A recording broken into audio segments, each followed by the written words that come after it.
আসসালামু আলাইকুম, কেমন আছেন সবাই? আশা করছি যে যেখানে আছেন সুস্থ আছেন, ভালো আছেন। আজকে বাসায় একটা সিম্পল চাইনিজ মেনু, যেটা হচ্ছে beef chilli, vegetable fried rice আর চিকেন ফ্রাই, সেটারই একটা ছোট্ট ভিডিও আপনাদের সাথে শেয়ার করছি। বিফটা যেহেতু হতে সব থেকে বেশি সময় লাগে, তাই এই সবগুলো ইনগ্রিডিয়েন্টস দিয়ে বিফটাকে আমি রাতে ম্যারিনেট করতে রেখে দিলাম। যেহেতু চাইনিজ রান্না করব, বাটার না হলে নাই হয়, সেটাকে আবার কেটে ছোট করে রাখছি কাজের সুবিধা।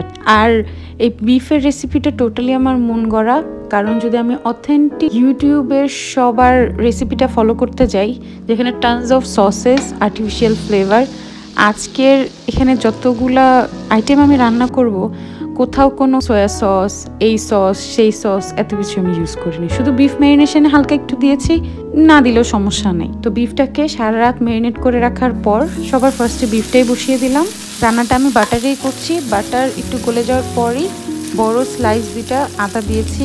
বিফটাকে দিয়ে আমি ওগুলোকে এবার ফ্ল্যাট করে দিচ্ছিলাম, যেন ইকুয়ালি দুইটা সাইডই ভালো মতো ফ্রাই হয়ে যায়, কালারটা ধরে যায়, যে একটা গ্রেইশ কালার, একটা বার্ন্ট কালার আমি চাচ্ছি, যেটা ইউজুয়ালি সয়া সসে আসে। তো এখানে সবগুলো ইনগ্রিডিয়েন্ট এতভাবে মিক্স হয়ে গিয়েছিল ওভারনাইট ম্যারিনেট করার কারণে, তো এটাকে বাটারে দেওয়ার পরই মনে হচ্ছিল যে এটা অলমোস্ট 80% ডান, কিন্তু আমি এটা একটু সফট চাচ্ছিলাম। তো এটাকে ভালোভাবে ভেজে এই পর্যায়ে আমি একটু রসুন কুচি, আর যেহেতু বিফ চিলি, এখানে 6টা থেকে 7টার মতো গ্রিন চিলি আমি কেটে দিয়ে দিলাম। আপনারা আপনাদের ঝালের প্রেফারেন্স অনুযায়ী দিতে পারেন। আর এখানে 1 কাপ মতো পানি দিয়ে আমি ঢেকে রেখেছি। যা যা দিয়ে আমি ম্যারিনেট করেছি, এর বাইরে আমার কোনো কিছুই দেওয়ার প্রয়োজন মনে হয়নি।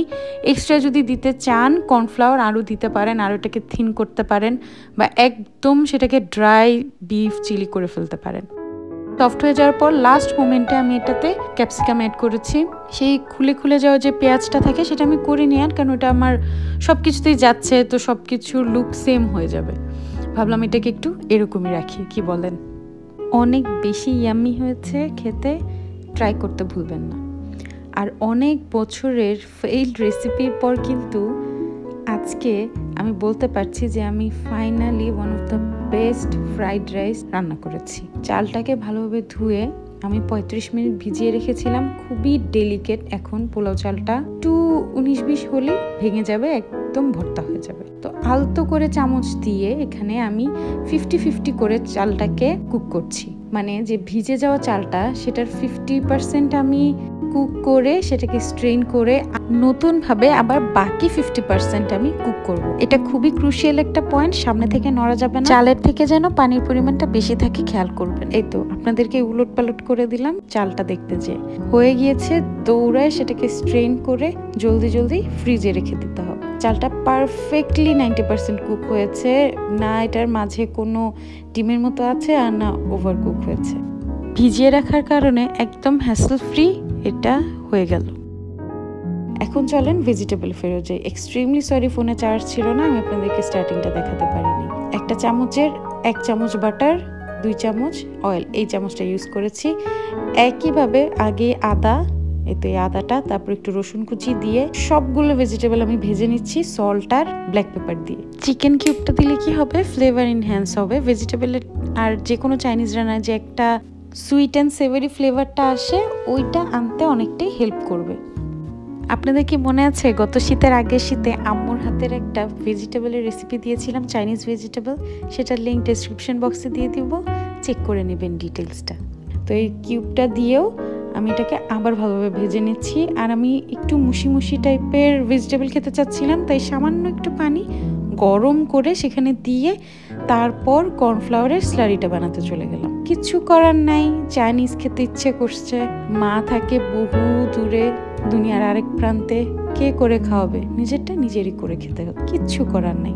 আর আমার আশেপাশে আমার জানা মতে আমার আম্মুর থেকে বেটার চাইনিজ কেউ রান্না করতে পারে না। তাই আমি বিশ্বাস করি ছেলে মেয়ে উভয়েরই ইন্ডিপেন্ডেন্ট হওয়া উচিত সব ক্ষেত্রে। সেটা হোক না রান্নার ক্ষেত্রেও, যেন নিজের পছন্দের রান্নাটা মার অনুপস্থিতিতেও রান্না করে নিজের পেট মন দুটোই শান্তি করা যায়। কর্নফ্লাওয়ারের স্লারিটা দিয়ে আমার আরও একটু পানি লেগেছিল, আর স্লারিটা দিয়ে অবশ্যই ভালোভাবে নাড়তে হবে। আর একটু পানি লেগেছিল, এটাকে একটু মুশি মুশি করার জন্য আমি আমার পছন্দ মতো পানি অ্যাড করে নিয়েছি। আর লবণ আর চিনিটা কিন্তু একটু বুঝে দিয়ে দেবেন, সামান্য একটু চিনি চাইনিজ রান্না যায়, আসলে লুকোচুরি করলে হলেও দিয়ে দিন, মজা হয়। তো এখানে বাঁধাকপি, বরবটি, গাজর যেটা আমি দেখিয়ে নিলাম, এখানে 4টা ডিম, আমি এটাকে একদম লবণ আর লাল মরিচ দিয়ে, যেটা লাল মরিচের গুঁড়া রান্নার, সেটা দিয়ে খুবই সফট স্ক্র্যাম্বল এগ করে নিব।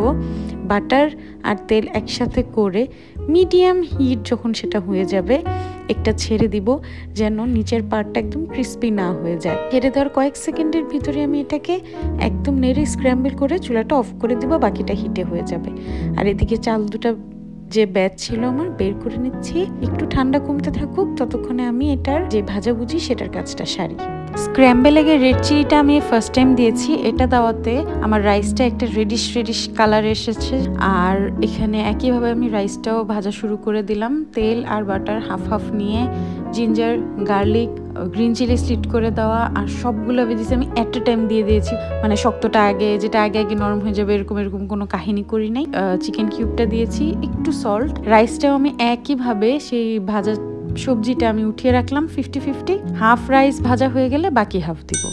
লবণটা খুবই সাবধানে, আর ওই যে চিনিটা দিয়ে দিবেন সামান্য একটু। লবণটা বারবার চেখে চেখে দিয়ে দিবেন, আর খুব ভালোভাবে অল্প আছে আস্তে ধীরে ভেজে নিতে হবে। এই যে বাকি ভেজি ভাজাগুলো আর স্ক্র্যাম্বল এগ, লবণ, চিনি আর এই বাকি রাইসটুকু ওভাবে রোলো আমি ভাজবো একটু পর। চিকেন ফ্রাইয়ের কোনো এক্সট্রা রেসিপি দিলাম না, ব্রেড ক্রাম্সটা রেডি করে চিকেনের মধ্যে মাখিয়ে ডিপ ফ্রাই করে নিয়েছি, সিম্পল ইজি দেশি স্টাইলে। আমার ইউটিউব চ্যানেলটাতে সাবস্ক্রাইব করতে ভুলবেন না, ফেসবুক পেজটায় ফলো দিয়ে যাবেন। সবগুলোর লিঙ্ক আমি ডেসক্রিপশন বক্সে দিয়ে দিব। এখানে যেই হাফ আমি ফ্রাই করে ফেলেছি সেগুলো নিয়ে ডিনারে দিয়ে দিলাম, আর ভাবলাম আপনাদেরকেও দেখিয়ে দিই। আর আপনারা তো এই ভিডিও দেখে চলে যাবেন, আমার কিন্তু আরও হাফ ফ্রাই করা এখনও বাকি। তো আর দেরি করলাম না, আজকের জন্য এখান থেকে বিদায় নিচ্ছি। আল্লাহ হাফেজ।